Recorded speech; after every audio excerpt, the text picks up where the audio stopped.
mursalin sayyidina Muhammadin wa ala alihi wa sahbihi ajma'in, amma ba'd. Bagaimana kabarnya hari ini anak-anak? Baik, Bu. Nah, di antara kalian mungkin ada yang tahu tema pembelajaran kita pada hari ini? Belum. Nah, hari ini kita akan belajar tema sejarah kebudayaan Islam yang dengan tema perkembangan Islam di Nusantara.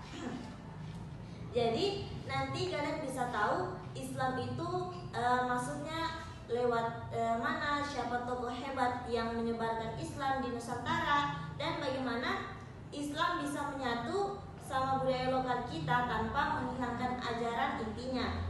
Nah, sebelum kita mulai, alangkah baiknya ketua kelasnya bisa dipimpin doa terlebih dahulu. Doa dimulai. Alhamdulillah.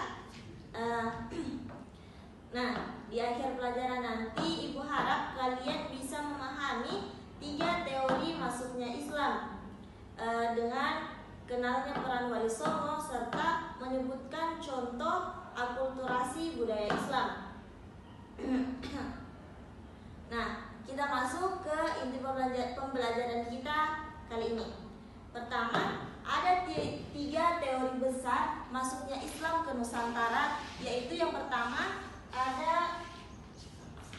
ada teori Gujarat. Yang kedua ada teori Mekah.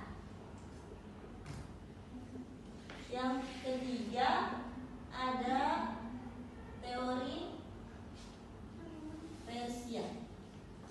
Nah, teori Gujarat itu Islam dibawa oleh pedagang dari India, sedangkan teori Mekah itu Islam langsung dari Arab.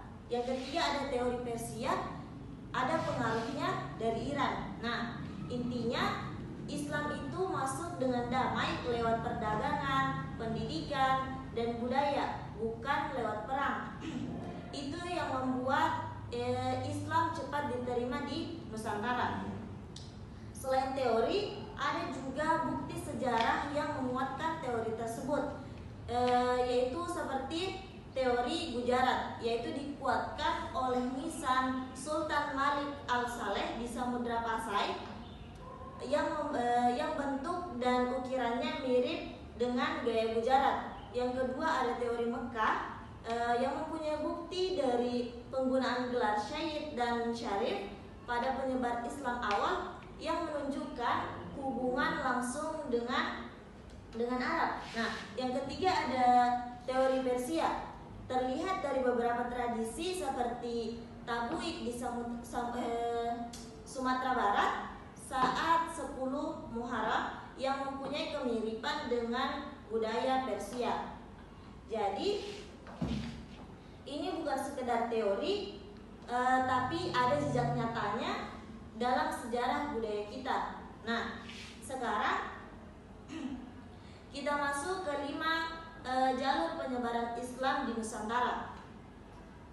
Islam itu tidak cuma masuk lewat satu pintu, melainkan beberapa jalur. Yang pertama ada jalur perdagangan, dibawa oleh pedagang Muslim yang singgah di pelabuhan besar, di pelabuhan seperti Aceh, Gresik, Banten, Makassar, dan lain-lain.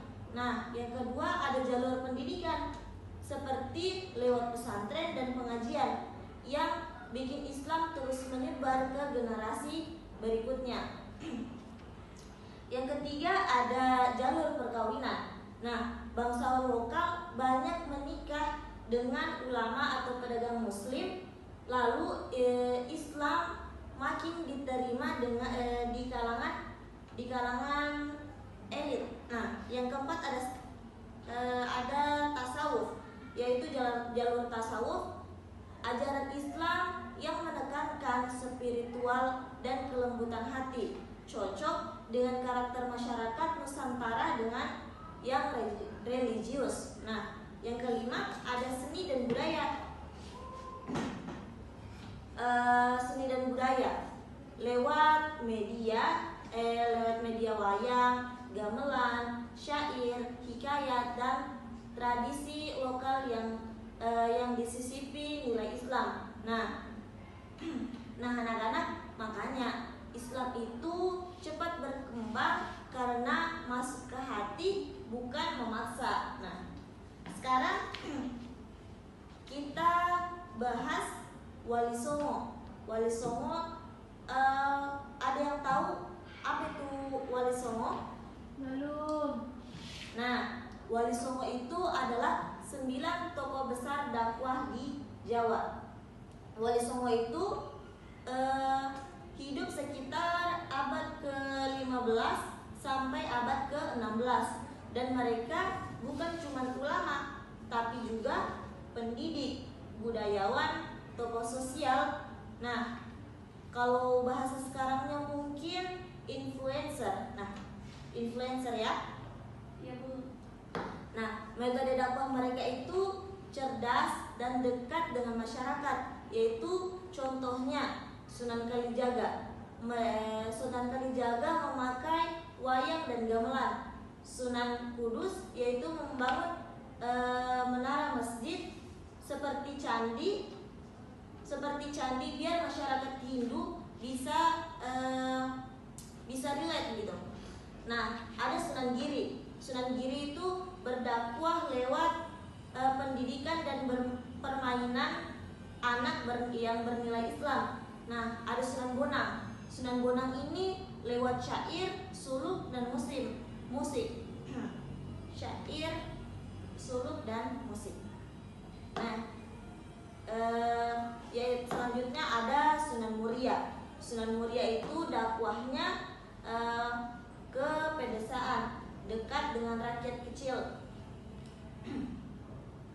Nah, itu yang disebut dakwah berbasis konteks sosial. Mereka menyesuaikan metode sesuai audiens, sesuai dengan karakter masing-masing.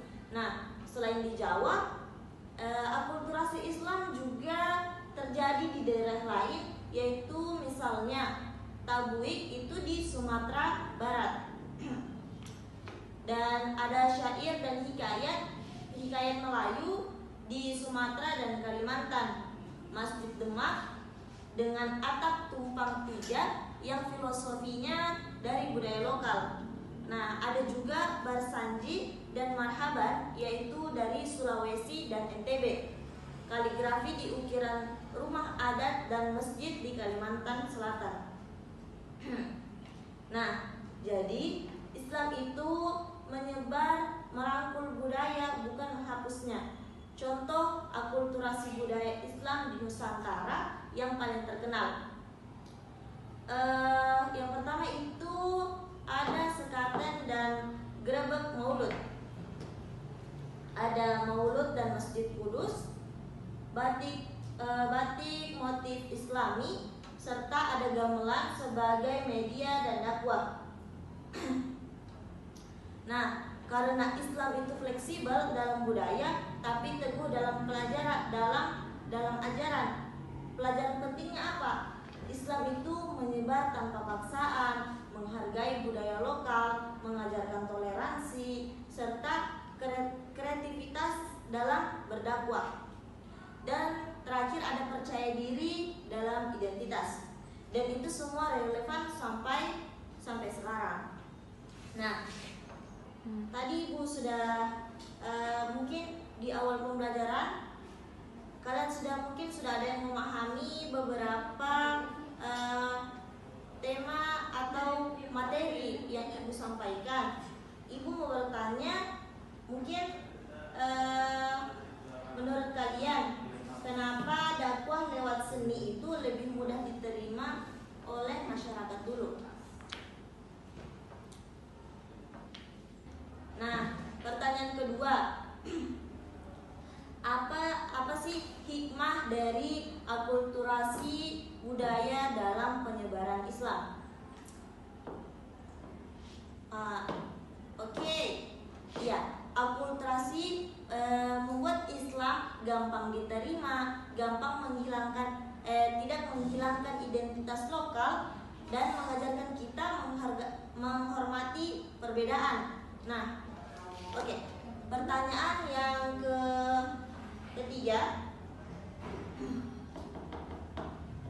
kalau misalnya dakwah dilakukan dengan cara kasar, Islam bisa cepat diterima atau tidak? Nah, tidak akan bisa cepat diterima karena masyarakat Nusantara itu menjunjung adab dan pendekatan kekeluargaan. Terakhir, dari Wali Songo, karakter apa yang paling penting dimiliki oleh penyebar ilmu? Oke, bagus sekali. Yaitu toleran, sabar, kreatif, komunikatif, dan paham budaya. Oke.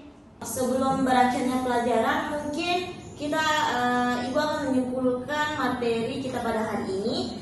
Nah, Islam itu masuk lewat teori Gujarat, Mekah, dan Persia yang disampaikan secara damai lewat perdagangan dan budaya. Dan terus Wali Songo juga berdakwah dengan strategi sesuai dengan masyarakat. Terjadi akulturasi budaya seperti arsitektur, masjid, wayang, skater, dan batik Islami. Nilai karakter yang bisa kita ambil dari materi kita pada hari ini yaitu kreatif, toleran, religius, percaya diri, dan komunikatif. Ibu harap pembelajaran kita hari ini kalian tidak hanya cuma menghafal, melainkan juga mengambil semangat dari dakwah Wali Songo, menyebarkan kebaikan tanpa memaksa dan memakai hati dan juga strategi. Sekian dari saya. Mohon maaf apabila ada kata salah yang Ibu ucapkan. Sekian. Wassalamualaikum warahmatullahi wabarakatuh. Waalaikumsalam warahmatullahi wabarakatuh.